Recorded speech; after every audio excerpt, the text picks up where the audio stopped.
اور دین کو میرے نبی نے آسان فرمایا، اور میرے اللہ نے نبی پر دین کو آسان کر دیا امت کے لیے۔ 50 نمازیں تھیں نا، جب حضور علیہ السلام معراج پر تشریف لے گئے تو میرے اللہ نے 50 نمازیں مسلمانوں کے لیے فرض فرمائی۔ 50۔ موسیٰ علیہ السلام کے پاس جب تشریف لائے تو حضرت موسیٰ علیہ السلام نے فرمایا یا رسول اللہ آپ کی امت 50 نمازیں روز نہیں پڑھ سکے گی، آپ جائیں اور وہاں سے اللہ سے پھر اس کو کم کروا کے لائیں۔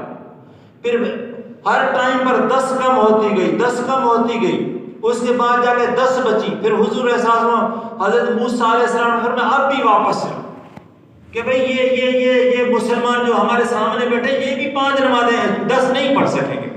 پھر اللہ تعالیٰ نے 5 نمازیں کر کے ہمیں دے دی، تو اللہ تعالیٰ نے فرمایا 5 نمازیں جو روزانہ پڑھے گا اس کو 50 کا ثواب ہم دیتے ہیں۔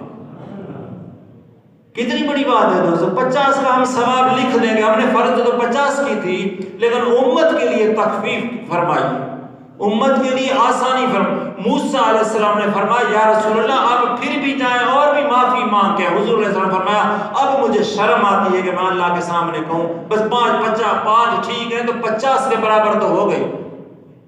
آج مسلمان دوستو نماز پڑھنے کے لیے تیار نہیں ہے، 50 کا ثواب ملتا ہے اور ہے آسان، کوئی اتنا مسئلہ نہیں۔ تو حضور علیہ السلام نے فرمایا ہر صدقہ دو، ہر جوڑ کے بدلے میں صدقہ ہے۔ اور وہ صدقہ کون؟ دیکھو بھائی رات کو ہم سوتے ہیں، اچھا ہم بھی ٹھیک ہیں، ہمارے گھر میں بھی چوری نہیں ہوئی، ہمارے گھر کے اندر ڈاکہ بھی نہیں پڑا، گھر کے اندر آگ بھی نہیں لگی، زلزلہ بھی نہیں آیا، اللہ تعالیٰ نے ساری کی ساری اس مسلمان کی حفاظت کی، اب اس کو شکر ادا کرنا چاہیے۔ اور وہ شکر کا اجزاء ہے، حضور علیہ السلام نے فرمایا کل تحمیدۃ صدقہ، کل تحلیلۃ صدقہ، کل تکبیرۃ صدقہ۔ بھائی آپ صبح کو اٹھ کر اللہ کی تسبیح بیان کریں، جب آپ سبحان اللہ کہیں گے تو ایک صدقے کا ثواب اللہ تعالیٰ دیتے ہیں۔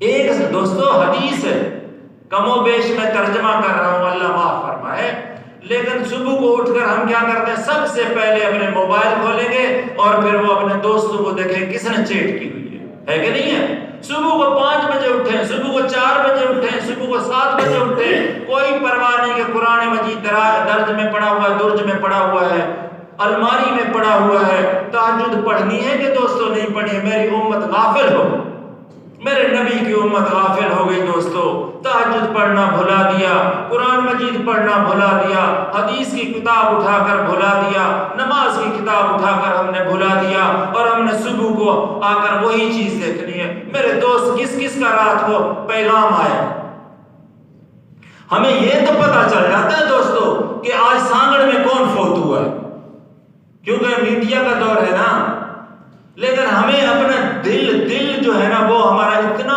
کمزور اور مردہ ہو چکا ہے کہ ہم جو نافرمانی کر رہے ہیں اس کا ہمیں پتہ ہی نہیں چلتا۔ حضور نے فرمایا ہر تکبیر کہنا، اللہ اکبر کہنا صدقہ ہے، ہر سبحان اللہ کہنا صدقہ ہے، ہر لا الہ الا اللہ کہنا صدقہ ہے۔ آپ 360 مرتبہ 3 تسبیح 4 تسبیح کم از کم سبحان اللہ، الحمدللہ، لا الہ الا اللہ، اللہ اکبر کی ایک تسبیح تو پڑھ لیں۔ صبح کو اتنا تو کریں، صبح کی نماز پڑھنے کے بعد دوستو اتنا کریں تو ہم بھی کامیاب ہیں۔